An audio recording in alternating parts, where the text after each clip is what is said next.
आज हम करेंगे डेफिनेट इंटीग्रल्स। Definite integrals. अच्छा, डेफिनेट इंटीग्रल्स में क्या होता है? सारे इंटीग्रेशंस के रूल वही रहेंगे, बस केवल क्या होगा, लिमिट लग जाएगी, अपर लिमिट और लोअर लिमिट। अब इसमें 7.8 का जो कॉन्सेप्ट है वो कोई नया कॉन्सेप्ट नहीं है, बस पुराने वाले कॉन्सेप्ट चलेंगे। पार्शियल फ्रैक्शन, सब्स्टिट्यूशन मेथड और इंटीग्रेशन बाय पार्ट्स, रूल सारे वही होंगे, केवल एक लिमिट लग जाएगी। अब इंटीग्रेशन में हम सारे लिमिट्स वाले क्वेश्चन करेंगे। जैसे बेटा बता दूं, ये हमारा a टू b, इसमें a को हम लोअर लिमिट बोलते हैं, b को अपर लिमिट बोलते हैं। और अगर किसी फंक्शन का हम इंटीग्रेशन करते हैं तो इसका इंटीग्रेशन हो क्या आता है, मैंने इसको कैपिटल fx ले लिया और ऐसे लिखते हैं इसको a और b। फिर आता है upper limit minus lower limit, बस इतना होता है। इसमें हम कोई कांस्टेंट ऐड नहीं करते हैं। जैसे कोई फंक्शन है, उसमें लोअर और अपर लिमिट गिवन है, इसका जब हम इंटीग्रेशन करेंगे सीधे fx बन जाएगा, ये कैपिटल f है, fx बनेगा। फिर हम upper limit minus lower limit करेंगे। इतना ही केवल डेफिनेट इंटीग्रल्स में होता है। डेफिनेट इंटीग्रल्स के कोई अलग से रूल नहीं है। आगे जो हम पढ़ेंगे वो कुछ हम प्रॉपर्टीज पढ़ेंगे डेफिनेट इंटीग्रल्स की, वो प्रॉपर्टीज वाले क्वेश्चन में जरूर कुछ रूल्स आएंगे, लेकिन अभी इन क्वेश्चंस में कोई रूल्स नहीं है, केवल हमने इंटीग्रेशन कराना है और लिमिट डालनी है। अब जैसे 7.8 का आप पहला क्वेश्चन देखें, क्वेश्चन नंबर 1 क्या है, -1 से 1 लिमिट है और x+1 का हमें इंटीग्रेशन कराना है। तो -1 से 1 लिमिट हो गई, ये पहला क्वेश्चन है बेटा, और x+1 का इंटीग्रेशन कराना है। तो x का इंटीग्रेशन क्या होगा, x² होगा, अब c नहीं लगेगा, और 1 का x हो जाएगा और ये लिमिट रहेगी -1 to 1। अब हम लिमिट कैसे लेते हैं ये थोड़ा ध्यान से देखिएगा। अपर लिमिट, पहले हम x की जगह पे अपर वाली लिमिट डालते हैं, ध्यान सुनिएगा, पहले हम x की जगह पे अपर लिमिट डालते हैं, बीच में माइनस होता है, फिर हम x की जगह पर लोअर लिमिट डालते हैं। बस ये हमारा रूल है, इसे बोलते हैं upper limit minus lower limit. अब जब इसको सॉल्व करेंगे तब ये क्या आएगा, देखो बेटा, ये आएगा 1/2 + 1, ये आ जाएगा -1/2 और ये प्लस का 1 हो जाएगा। अब 1/2 से 1/2 डिलीट, ये आपका आंसर 2 आ गया। और एक बार इसमें ध्यान रखिएगा, जितने भी फंक्शंस के इंटीग्रल्स होंगे वो सारे एक रियल नंबर आएंगे, कांस्टेंट कतई खत्म हो जाएगा। अब जो आंसर आएंगे वो x के टर्म्स में नहीं आएंगे, वो सारे कांस्टेंट नंबर के टर्म्स में आएंगे। पूरा सॉल्व करके कांस्टेंट नंबर आंसर आएगा। 7.8 से 7.7 हो गई बेटा, 7.8 चल रही है। अब आप लोग साथ में लिखते रहो। हम देखिए क्वेश्चन है 2 से 3, इसका बेटा लिमिट है, क्वेश्चन नंबर 2 में लिमिट है 2 से 3 और 1/x का इंटीग्रेशन कराना है। 1/x का इंटीग्रेशन होता है log x, ये log x हो गया, और जो लिमिट्स है वो 2 से 3 है। फॉर्मूला होता है upper limit minus lower limit, तो log m minus log n, ये बन जाएगा log m/n।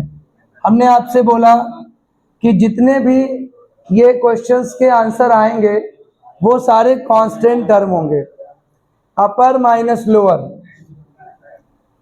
ठीक है। लिखिए इसको बेटा, अब मैं इसको रब कर रहा हूं, बहुत इजी है बेटा ये क्वेश्चंस, इनमें केवल पुराने वाले इंटीग्रेशंस हैं। क्वेश्चन नंबर, ये बेटा पूरा छोटू बोलो क्या है, क्वेश्चन नंबर 3 बोलिए छोटू। 1 से 2 लिमिट हो गई, 4x³ -5x² + 6x + 9। अब बेटा ये एक फंक्शन है क्यूबिक पॉलिनोमियल के टर्म में, और 1 से 2 लिमिट है, तो लिमिट के कुछ मत करो, पहले इसका इंटीग्रेशन कराओ। तो 4 ऐसे रहेगा, x³ का होगा x⁴/4 -5 ऐसे रहेगा, x² का होगा x³/3 + 6 ऐसे रहेगा, x का बनेगा x² 2 और 9 तो कांस्टेंट है, इसके साथ x आ जाएगा, 9 का हो जाएगा 9x, और यहाँ पे लगा दो अपर लिमिट और लोअर लिमिट। लोअर लिमिट 1 है, अपर लिमिट 2 है, 4 से 4 डिलीट। अब आप एक बार अपर लिमिट ले लो और लोअर लिमिट ले लो। अपर लिमिट लेंगे तो 2 की पावर 4 माइनस 5/3, 2 की पावर 3, 2 से कट करो इसको, ये 3 आएगा, तो +3, 2 का स्क्वायर प्लस 9 और इसके साथ 2 आ जाएगा। ये आपका अपर लिमिट हो गया, माइनस लगाओ बीच में।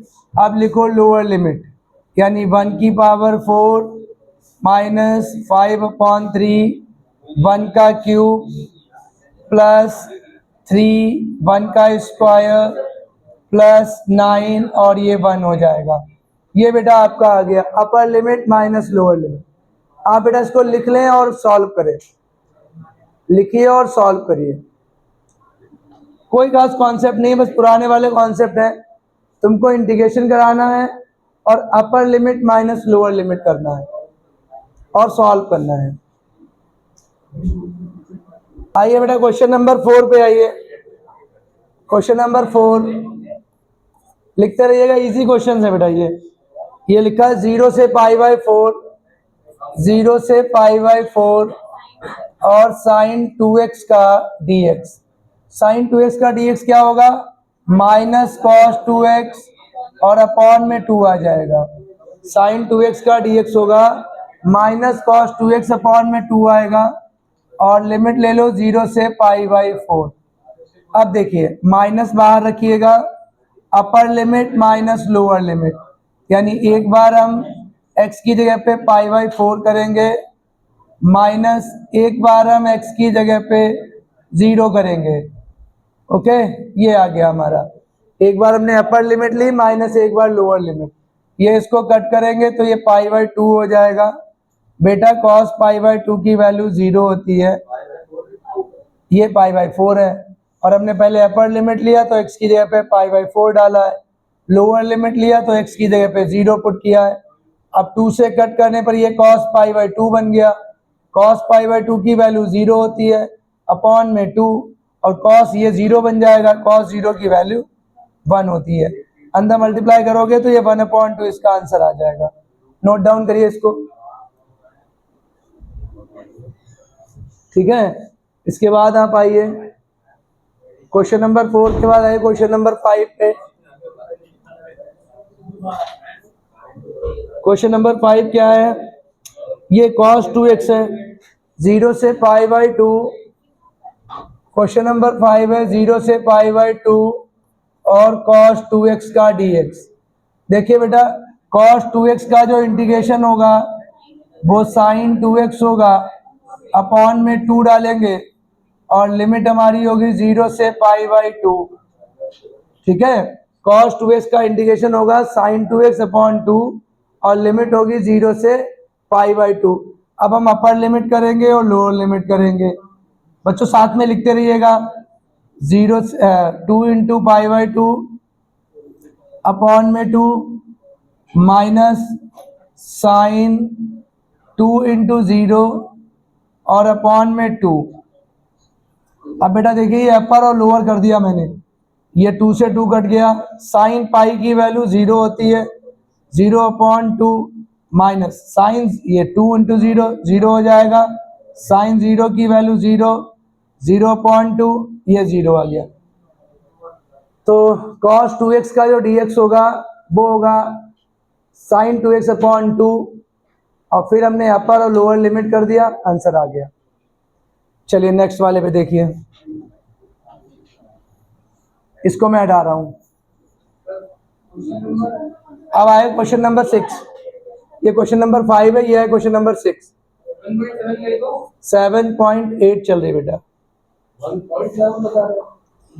चलिए क्वेश्चन नंबर 4 to 5 और e की पावर x का dx। आइए सिद्धू देखो बेटा, ये सब डेफिनेट इंटीग्रल्स हैं, इसमें हमें इंटीग्रेशन कराना है और केवल अपर लिमिट और लोअर लिमिट करना है। एक बार देखो समझो, आस्था देखो, e की पावर x का इंटीग्रेशन e की पावर x होगा, और बस लोअर लिमिट और अपर लिमिट, ऊपर वाले को अपर लिमिट बोलते हैं, नीचे को लोअर लिमिट बोलते हैं। तो जब फंक्शन का इंटीग्रेशन हो जाता है उसके बाद एक बार x की जगह पे अपर लिमिट डालते हैं, एक बार x की जगह पे लोअर लिमिट डालते हैं, हो गया। एक बार x की जगह पे अपर लिमिट डालते हैं, एक बार x की जगह पे लोअर लिमिट डालते हैं। अब आप e की पावर 4 को कॉमन ले लीजिएगा तो इधर e आएगा, -1 आएगा। ये हमारा फाइनल आंसर हो गया। चाहो तो आप यहीं पे छोड़ सकते हो, कोई इश्यू नहीं है। अब क्वेश्चन नंबर 7 पे आइए। छोटे छोटे क्वेश्चन से सारे लगा डालो।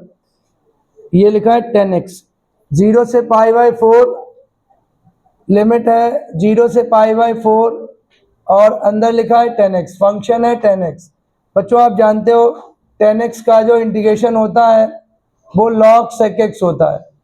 10x का इंटीग्रेशन log sec x होता है और लिमिट हमारी है 0 से π/4, लिमिट है 0 से π/4। क्या करेंगे, अपर माइनस लोअर।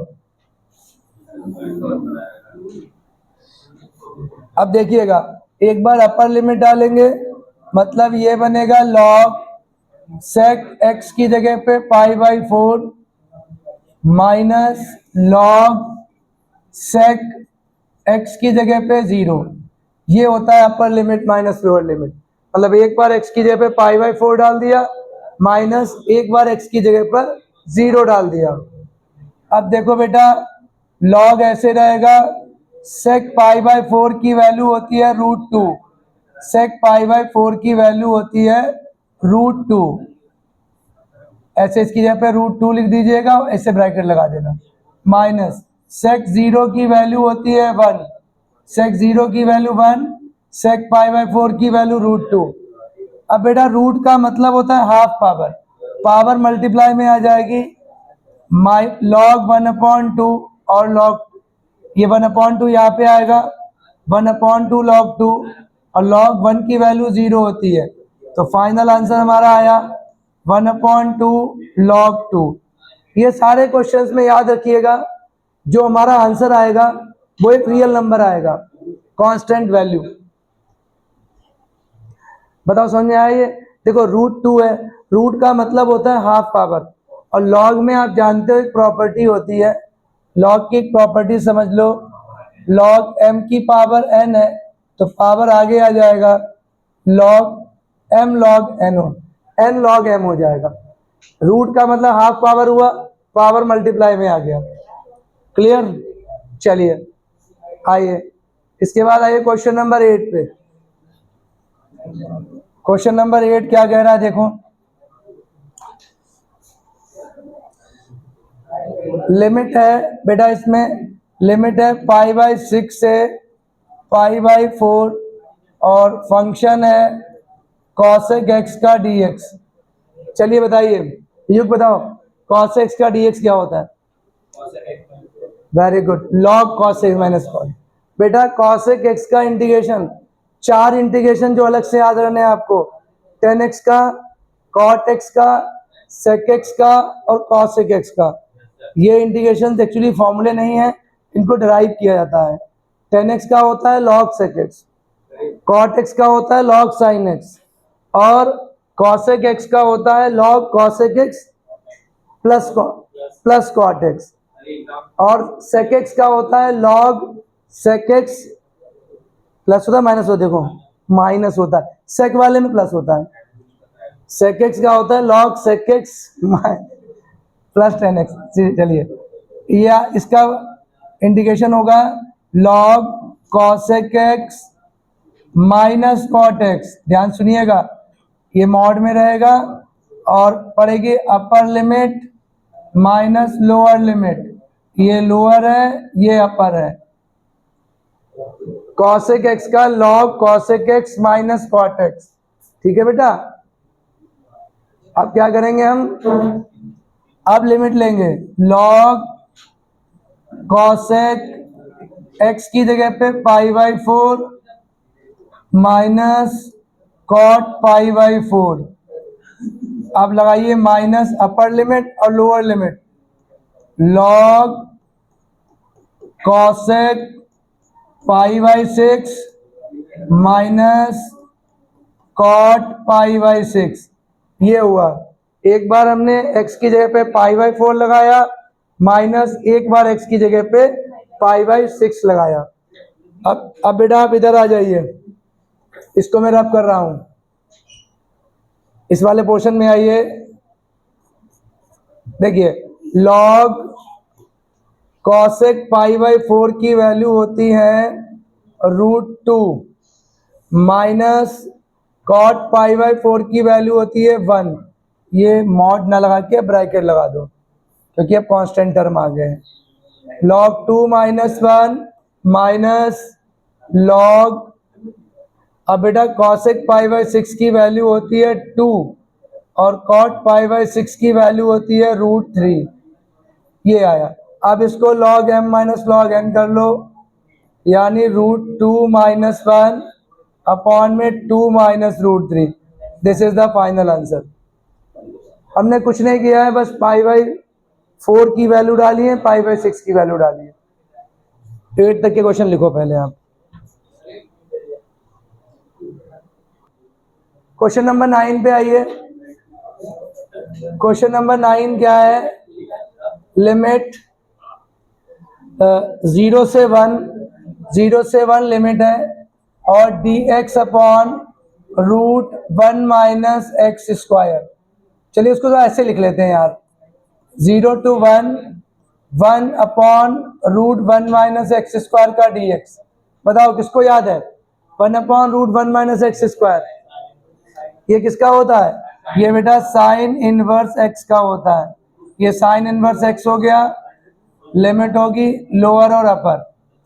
एक बार आप x की जगह पर 1 ले लीजिए, minus upper limit minus lower limit, एक बार 0 ले लीजिए। आपको मालूम है साइन में 1 किसकी वैल्यू होता है? साइन में 1 पाई बाई 2 की वैल्यू होता है और साइन में 0 किसकी वैल्यू होता है? साइन 0 की वैल्यू होता है। साइन में 0 की वैल्यू होता है और 1 साइन पाई बाई 2 की वैल्यू होता है। अब साइन से साइन कट, ये आ गया पाई बाई 2 और इधर आ गया 0, मतलब पाई बाई 2 आ गया। ये आपका आंसर हो गया। 1 upon √1 minus x square sine inverse x होता है। क्वेश्चन नंबर 10 पे आइए। हाँ लिख लो लिख लो।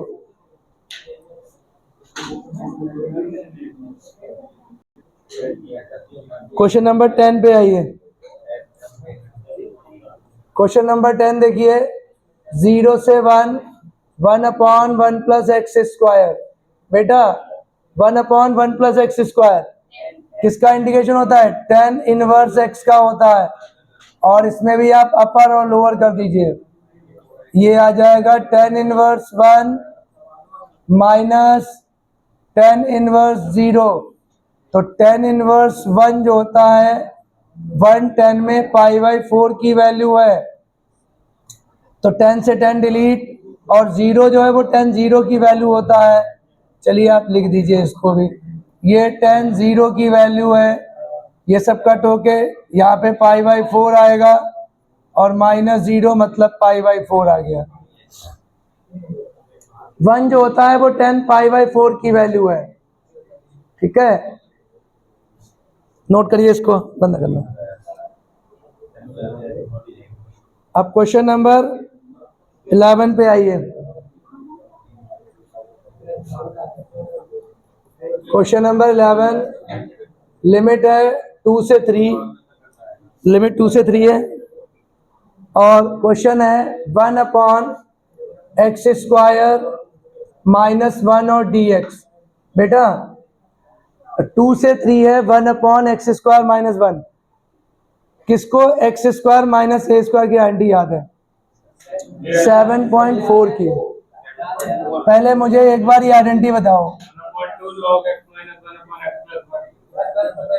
क्या है? 1 upon 2a log x plus A upon X minus A, शाबाश, और प्लस सी। ये बेटा आइडेंटिटी याद रखो, 1/x² माइनस a² का dx, 1/2a log x plus a upon x minus a। यहाँ पर हम यही वाले एंटी डालेंगे, x का स्क्वायर माइनस 1 का स्क्वायर, तो ये बनेगा हमारा 1/2 a की जगह पर 1, 1/2 into 1 log x plus a, यानी x plus 1 x minus a x minus 1। Okay, अब इसका पूरा लिमिट ले लेंगे, अपर और लोअर, ये सॉरी 3 है, 4 की जगह पे 3 है, 2 से 3। अब देखिए 1/2 को बाहर रखिएगा, लॉग एक बार अपर लिमिट डालेंगे, 3 plus 1 3 minus 1 minus log 2 plus 1 upon में 2 माइनस 1, ये आपका आएगा upper limit minus lower limit. एक बार हमने अपर लिमिट डाली फिर लोअर लिमिट डाली, 1/2 ऐसे रखिएगा, लॉग 4/2 माइनस लॉग 3/1, इसे कट कर दो तो ये 2 आ जाएगा, तो 1/2 ये आएगा log 2 माइनस log 3, 2 से कट किया log 2 माइनस log 3, तब ये फाइनल आंसर जो हमारा बनेगा 1/2 log 2/3 log m minus log n, ये 2 आया ये 3 आया, तो log 2 माइनस log 3 log 2/3। ठीक है, ये आपका क्वेश्चन नंबर 11 है।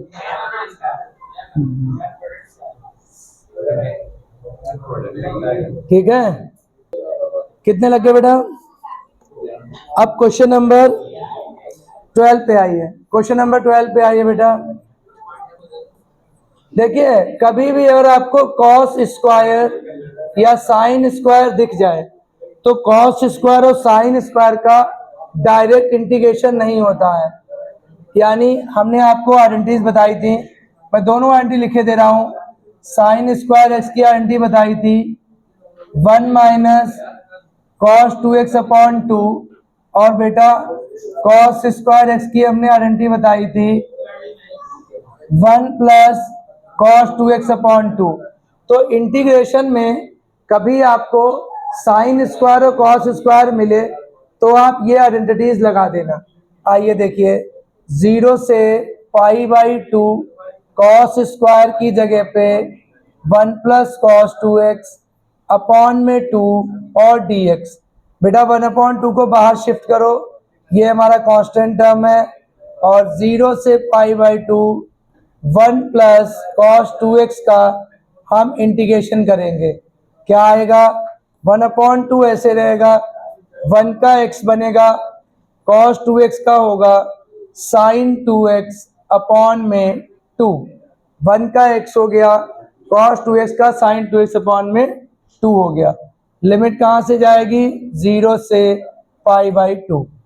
अब आप क्या करेंगे, अब इसमें आप upper limit minus lower limit करेंगे, तो एक बार हम π/2 डालेंगे x की जगह पर, π/2 साइन 2 इंटू π/2 अपॉन में 2, ये तो हमने एक बार π/2 डाला, माइनस अब हम x की जगह पे 0 डालेंगे, 0 प्लस साइन 2 इंटू 0 और अपॉन में 2, ये बेटा हमारी अपर लिमिट हो गई। एक बार हमने x की जगह पे π/2 लगाया जहां जहां x था, और एक बार हमने 0 लगाया, तो ये 2 से 2 कट कर देना, ये आपका आएगा 1/2, ये तो π/2 हो जाएगा, साइन 0 की वैल्यू 0 होती है तो ये पूरा 0 हो जाएगा, माइनस ये भी 0 और बेटा ये भी 0 हो जाएगा, ये सारा आपका 0 हो जाएगा। फाइनल आंसर हमारा आएगा π/4। यहाँ पे एक बार देख लो, साइन पाई की वैल्यू 0 होती है, साइन π/2 ये आपका 0 हो जाएगा, और साइन 0 की वैल्यू भी 0 होती है। 2 से 3 बेटा क्वेश्चन नंबर 13 में 2 से 3 लिमिट है, और x upon x square plus 1 का dx। चलिए इसमें हमें हिंट करिए, आप क्या करें बेटा, इसमें t लेंगे, ऊपर x है नीचे एक्स स्क्वायर प्लस 1 है, तो बेटा इस वाले क्वेश्चन में हम t लेंगे, एक्स स्क्वायर प्लस 1 को हमने t लिया।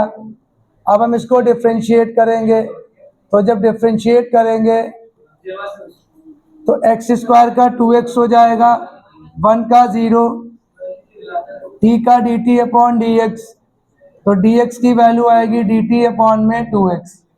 इतना क्लियर हुआ? एक बात और समझनी है यहाँ पे, अब बेटा हम आपको लिमिट चेंज करना सिखा रहे हैं। लिमिट कैसे चेंज करते हैं, जैसे हमने एक्स स्क्वायर प्लस 1 को t लिया है, तो हम क्या करेंगे, एक बार x की वैल्यू 2 लेंगे, एक बार 3 लेंगे। ध्यान से सुनना, एक बार हमने x की वैल्यू 2 ली, मैं ये काम इधर कर रहा हूँ ताकि आप लोग समझ जाओ, यहाँ पे हम लिमिट चेंज कर रहे हैं। एक बार हमने x की वैल्यू 2 ली, तो 2 plus 1 is equal to t, मतलब 5, t की वैल्यू 5 आ गई। एक बार हम t की वैल्यू मतलब x की वैल्यू सॉरी, एक बार हम x की वैल्यू 3 लेंगे, तो 3 plus 1 is equal to t, तो t की वैल्यू आएगी आपकी 10। इसे बोलते हैं लिमिट चेंज करना। ये तभी करते हैं जब हम सब्स्टिट्यूशन मेथड लगाते हैं, तब जब सब्स्टिट्यूशन मेथड लगाते हैं। हाँ एक बात और, जब आपने लिमिट चेंज कर दी है तो अब आप t की वैल्यू सब्स्टिट्यूट नहीं करेंगे, t के टर्म्स में ही लिमिट ले लेंगे। और मान लीजिए अगर आप लिमिट चेंज ना करते तो आप t की वैल्यू पुट करने के बाद लिमिट लेते। यहां पर देखिए क्या होगा, अब लिमिट चेंज होकर आएगी 5 से 10, और ये बनेगा x अपॉन टी, dx की वैल्यू आएगी dt अपॉन 2x, तो x कट गया, 1 अपॉन 2 बाहर करो, 5 से 10, 1 अपॉन टी और dt, तो ये 1 अपॉन 2 हुआ, 1 अपॉन टी का तो log t हो जाएगा। अब यहां पर देखो बेटा, समझो मैं क्या बोलने जा रहा हूं। अगर हमने यहां पर लिमिट चेंज ना करवाई होती तो पहले हम t की वैल्यू को पुट करते, उसके बाद में लिमिट लेते। क्योंकि हमने लिमिट चेंज करवा दी है तो हम t की वैल्यू सब्स्टिट्यूट नहीं करेंगे, डायरेक्ट लिमिट ले लेंगे, डायरेक्ट हम लिमिट ले लेंगे। बस ये चीज गलती मत करना। तो ये आ जाएगा log 5 और log m अपॉन n करेंगे, log m अपॉन n करने पे सीधे log 2 बचेगा, 10 अपॉन 5 करके 2 आ जाएगा। ये आपका हो गया 13। 14 पे आइए, क्वेश्चन नंबर 14 है, 2 छोटी सा बोलो 2x प्लस 3। क्वेश्चन नंबर 14 है 2x प्लस 3 अपॉन में 5x स्क्वायर प्लस 1। लिमिट बोल दो क्या है, 0 से 1। बच्चों देखो, अब ये क्वेश्चन है, इसमें मैं क्या करता हूं, हमारा तो ये मन है कि चाहो तो आप लिमिट छोड़ दो, बाद में ले लेना, चलो साथ में रखते हैं, कोई दिक्कत नहीं है। देखो 0 से 1, 2x के अपॉन में 5x स्क्वायर प्लस 1 ले लो, और प्लस सुनिएगा 3 बाहर करो, 0 से 1 लिमिट, और 1 अपॉन 5x स्क्वायर प्लस 1 का dx। देखो मैंने क्या किया, यहाँ पर मैंने क्या किया अभिषेक, देख लो, एक बार बेटा 2x के अपॉन में डिनोमिनेटर को ले लिया, एक बार 3 के अपॉन में डिनोमिनेटर को ले लिया। चलो समझाने के लिए एक बार यहीं पर 3 कर देता हूं, मैं आगे वो कर दूंगा 3 को बाद। मैंने अलग अलग किया, बाद में इंटीग्रेशन अलग ले लिया। तो इस वाले पोर्शन में तो हम लेट करके 5x स्क्वायर प्लस 1 को हम t लेंगे, डिफ्रेंशिएट करो, 5 इंटू 2x प्लस 0, t की जगह पे dt अपॉन dx, तो जो dx की वैल्यू आएगी वो dt अपॉन 10x आएगी।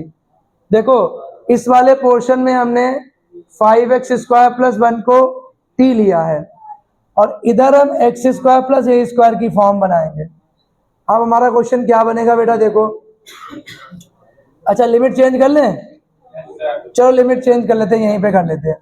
तो एक बार हम x की जगह पे 0 डालेंगे, एक बार x की जगह पे 0 डालेंगे तो t की वैल्यू 1 आ जाएगी। एक बार बेटा x की जगह पर हम 1 डालेंगे तो t की वैल्यू हमारी 6 हो जाएगी।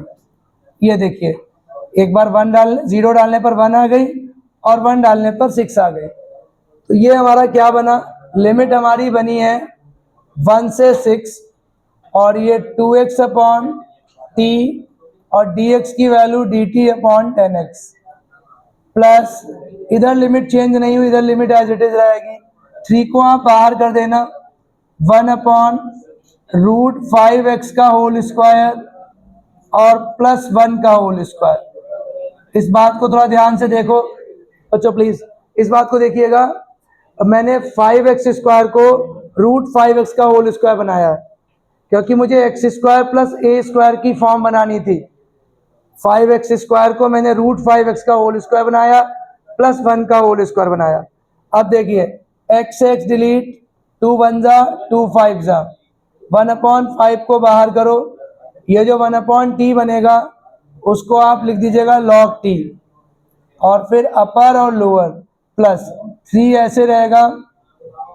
एक्स स्क्वायर प्लस ए स्क्वायर क्या होता है, 1 अपॉन ए की जगह 1 है। अच्छा देखो x का कॉफिशिएंट अपॉन में आएगा बेटा, x का जो कॉफिशिएंट है अपॉन में आएगा और फिर ये tan इनवर्स x अपॉन 1 हो जाएगा। ठीक, और लिमिट भी लगा दो, लिमिट इधर लगा दो, अपर और लोअर। अभी देखिए फाइनल आंसर हुआ नहीं है। अब क्या बनेगा, 1 अपॉन 5 अपर minus lower log 6 minus log 1, ये मैंने इसमें लिमिट ले ली, प्लस 3 अपॉन रूट 5। अब इधर भी हम लिमिट लेंगे तो ये बनेगा tan inverse upper minus lower, ये root 5 into 1 minus tan inverse root 5 into 0, ये आपकी अपर माइनस लोअर इधर बन गई। इसमें हमने अलग लिमिट लिया, x की जगह पे एक बार 1 पुट किया और 0 पुट किया। इधर हमने अलग लिमिट लिया, t की जगह पे 6 पुट किया और 1 पुट किया। log 1 की वैल्यू बेटा 0 होती है, याद रखना। तो ये तो आपका log 6 बन जाएगा, 1 upon 5 log 6 plus 3 upon root 5 हो गया। ये बेटा आपका बनेगा tan इनवर्स रूट 5, ये तो 0 हो जाएगा, इसे आप 0 कर दो क्योंकि tan इनवर्स 0 आपका 0 होगा। फाइनल आंसर हमारा ये बनेगा 1 upon 5 log 6, 3 upon root 5 tan inverse root 5। This is final answer.